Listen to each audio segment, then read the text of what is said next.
Nice. Hey everybody, welcome to Tide House. I'm gonna burp here for a second. My name's Ian.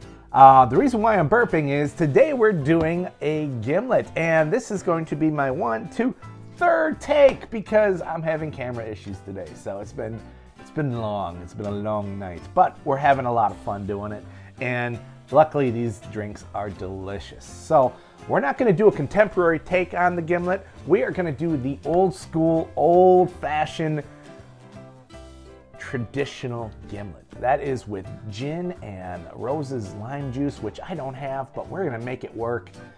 So let's do this. So for starters, the gimlet actually came out of necessity in the 1930s. The British Navy had all these sailors on their ships, and they had limited rations, and they had limited options. So with these rations, they had a ration of gin, okay, which makes sense, right? It's a flavored alcohol. It's something that's going to keep a lot longer, and because of the flavors on it, it's going to mask any kind of sourness or bitterness. And the other ration that they would use is Rose's lime juice. Now, I didn't know this. Maybe you guys did, but Rose's lime juice apparently was around since like 1867, which is pretty damn impressive. And they served the British Royal Navy their lime juice because it kept longer in casks. See, what they would do is they'd cut it with sugar, and that way it would last longer on these voyages. So with that being said, when you're aboard British officer or someone in the Navy and you have rations of gin and Rose's lime juice, what are you gonna make? You're gonna make a cocktail, right? And this is where the gimlet came from. So the actual name gimlet is actually the name of the corkscrew they used. I got an old school corkscrew here. Old school corkscrew, very weird to say. So what they would do is they use these corkscrews and put it in these big barrels, and they would turn and pop out that Rose's lime juice, and then they would do a mixture of the Rose's lime and the gin, but this is called a gimlet, or at least it was. Now I just call it a corkscrew, but very cool stuff. So with that being said, let's get into it. I said before, we didn't have Rose's lime juice, so what we're gonna do is we're gonna do a slight variation, because I like to use fresh lime juice. I don't have any roses with me. So when I use fresh lime juice and I need to do something that's to replicate Rose's lime, all we need is a good old-fashioned sugar cube. So let's get started here. We're gonna start with just our empty glass here, and we're gonna drop a beautiful sugar cube. Boom. And we're gonna muddle that guy a little bit, break it down with our good old-fashioned muddler. Perfect. And then from here, we're gonna go and add our alcohol. So we're gonna use gin, we're gonna use lime juice, and then we're gonna top it off with some ice, and then we're gonna stir it up real good. So we'll start with our gin. In honor of the British Navy, we're gonna use Beefeater. This is Beefeater 24, a little bit fancier than the standard traditional Beefeater's gin, but it's a London dry gin, very nice. And with this recipe, really, you can use any gin. I'm not gonna lie to you. With the ratio of gin to lime juice, it's actually 50-50. So it really just eliminates any flavor of gin. So those of you who love gin in general, this probably isn't the best cocktail for you. You're probably gonna wanna do maybe a 1-to-2 ratio, right? So 2 ounces of gin versus 1 ounce of lime juice, okay? But for the traditional way, it's gotta be 50-50 apparently. That's like straight up what they said. So here we go. So we're gonna do 1.25 ounces. Now I use my handy dandy jigger here because one, old habits die hard. Not all bartenders use a jigger.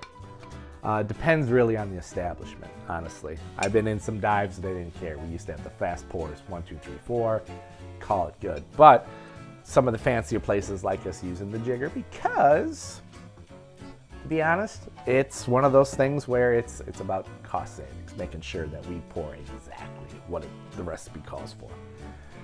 Extra pours mean the house loses money. All right, next. we're gonna do 1.25 ounces of lime juice. And of course, I freshly squeezed this lime juice with my $1.99 little juicer there. Perfect. And we're gonna throw in our,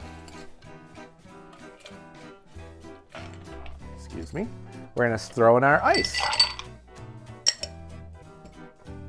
And then from there, we're gonna use our little spoon. And we're just gonna give it a good stir.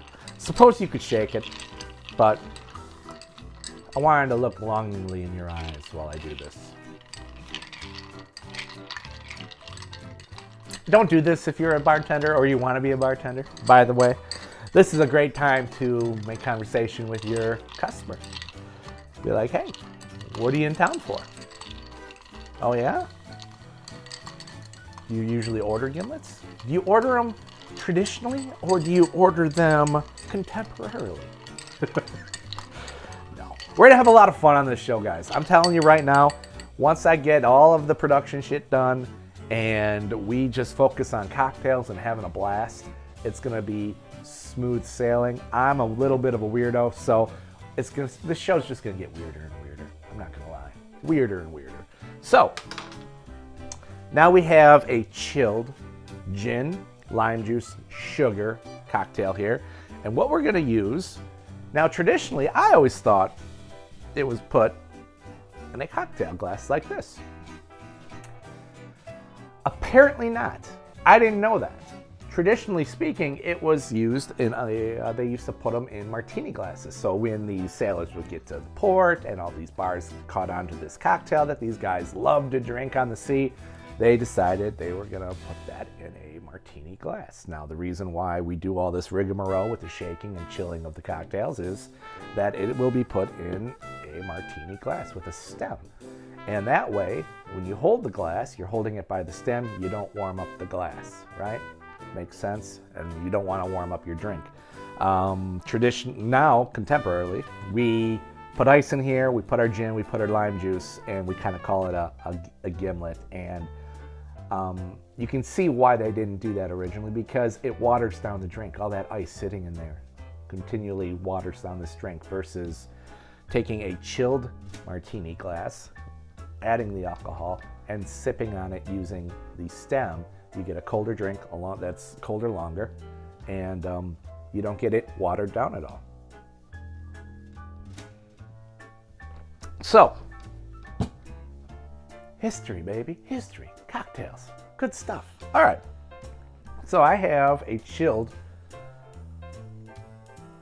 glass right here. Old bartender trick, if you want to quickly chill a glass, you only need two things. You need ice and you need water. That's it. Throw the ice in there, throw some water in there, dump it out when you're ready to use the glass. It chills the glass instantly. You don't need to keep glasses in freezers, okay? There we go, a chilled glass. Now we'll need a cocktail napkin, like so. Chilled glass. Of course, I don't have a stem glass, unfortunately. I do own some, but these are the ones I had readily available, so go figure. But here we are, delicious, delicious gin gimlet.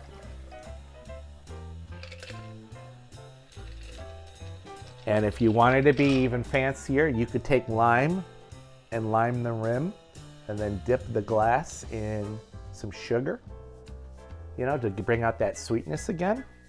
We don't necessarily need to do that since we use the sugar cube, but that's something some people like to do. And I garnish with, I should say. Usually it's a traditional lime wedge, but I like to slice the lime like so and lay it in there.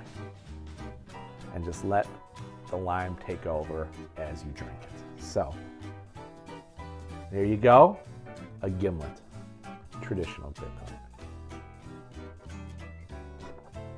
Yeah, that just tastes like the British Empire. No, it's very good. It's very refreshing. The 50-50 is very lime heavy though, okay? It's more of a citrusy drink. This is something that's gonna cut any kind of flavor of alcohol. If you do like, again, the flavor of gin, you're gonna want to hold back on that lime juice. But hey, if you're on the ship and you have a whole cask of Rose's lime, you know you're probably just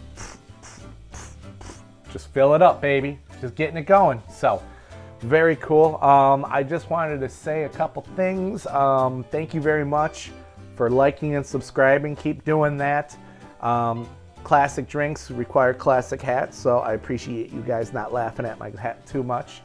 And we have this wonderful flag in the back so as not to blind you with my new lighting. And I do have a new flag on order, but now we're just going to celebrate the Irish.